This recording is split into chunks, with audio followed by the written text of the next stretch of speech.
This is Chicago's Morning Answer with Dan Proft and Amy Jacobson on AM 560. The Answer.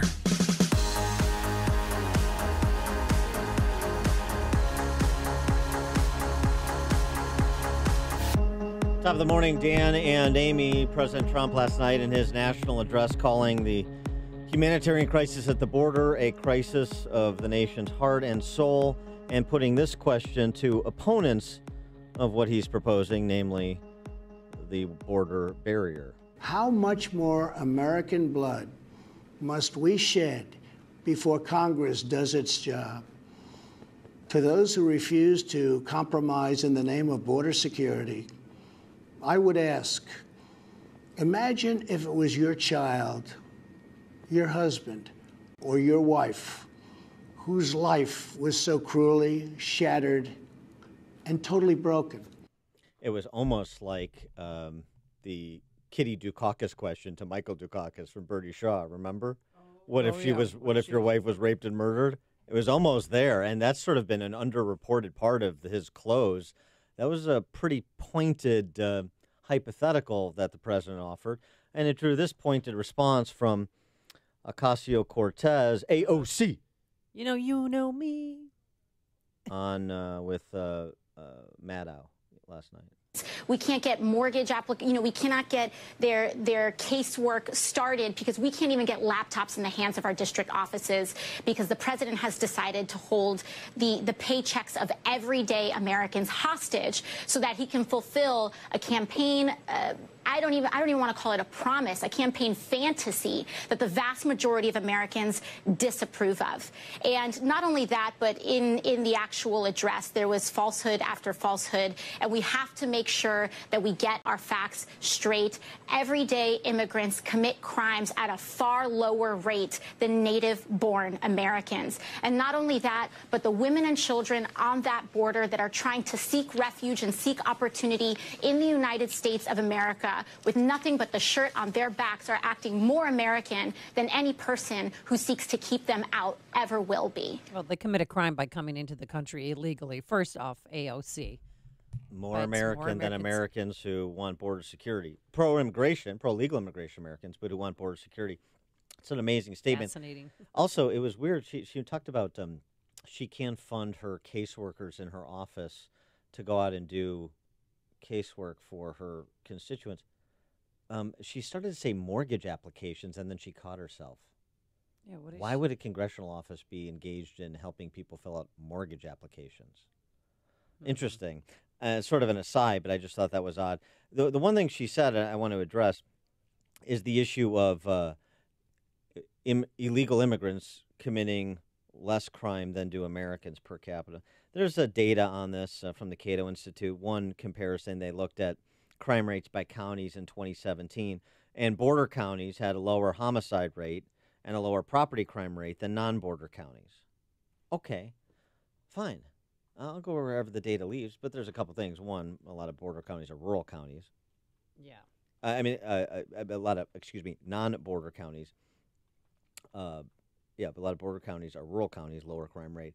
A lot of non-border counties are urban counties and suburban and exurban, which tend to have more concentration of people, thus much more crime. But even that notwithstanding, the whole issue of they commit crimes at a lower rate, I'm sorry, that is not germane. That is a red herring. The issue is not the rate at which people here illegally commit crimes. The issue is that we seem to be indifferent, the political class, to people here illegally committing crimes. And sometimes they're deported and then they're right back. Or we just shrug our shoulders altogether in the case of the sanctuary city, county, state designees.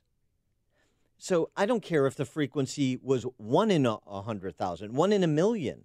The point is anybody in this country illegally that is preying on anybody else, including somebody else in this country illegally, should be gone permanently. And we should have a system that gives us something close to certitude on the implementation side. That Cortez argument is made by a lot of Democrats who want to ban ICE and don't want any border barrier, and it just needs to be addressed straight away.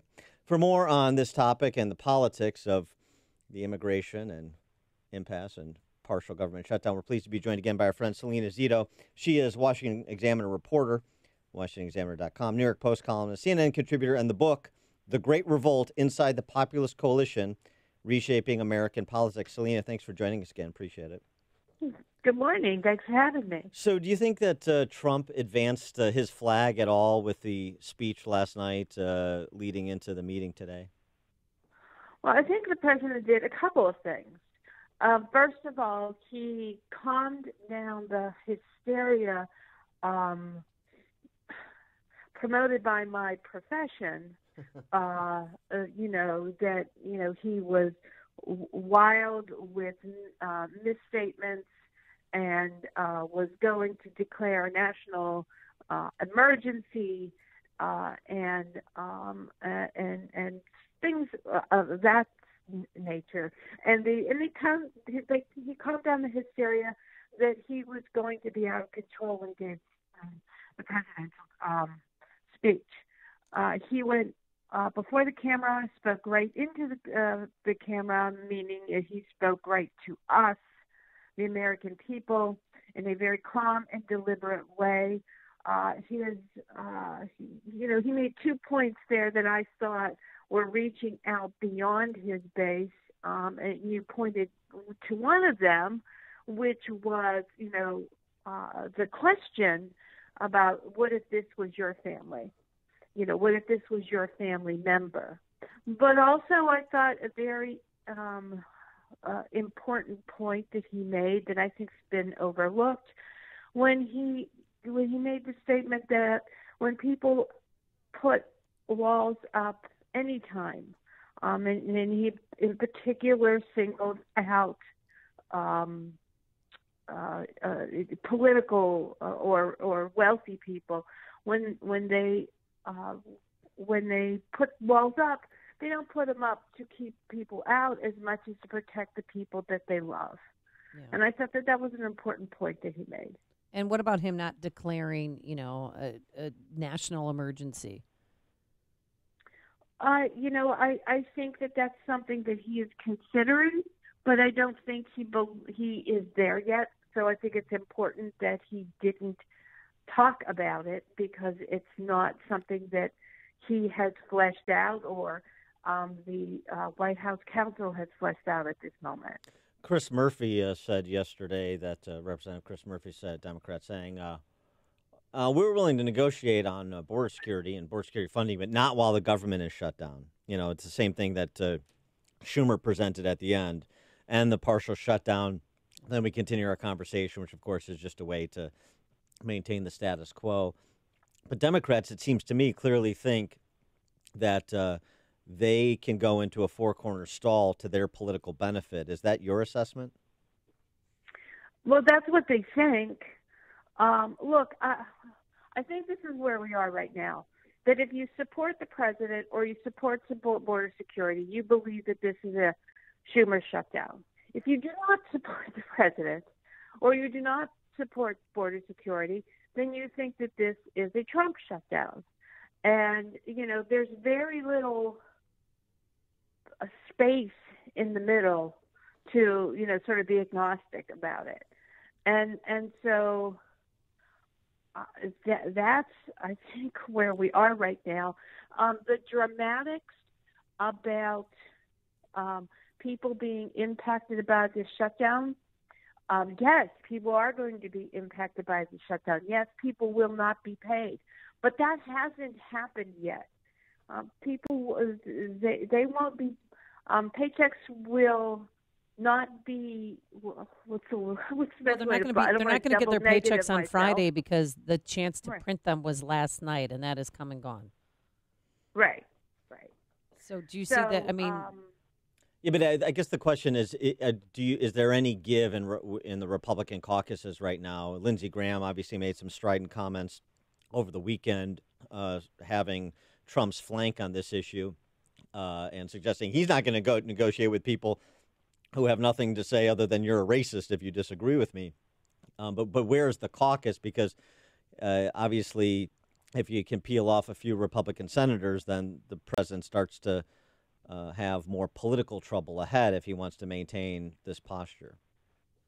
Well, I think the senators he could lose would be senators like Cory Gardner and Susan Collins. But I suspect that, in particular with Gardner, that this is not something that he would publicly throw down, that he would go to the president, or he would go to McConnell and say, look, I can't stand by this any longer. So we need to do something, as opposed to just walking over and standing on the other side of the line with the Democrats.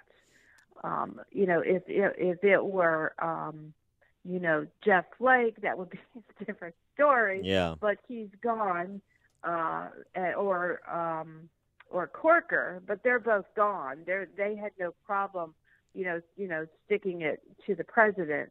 Whereas someone like Gardner, and even someone like Susan Collins, I think would do this behind closed doors rather than making a spectacle out of their decision to open the government back up.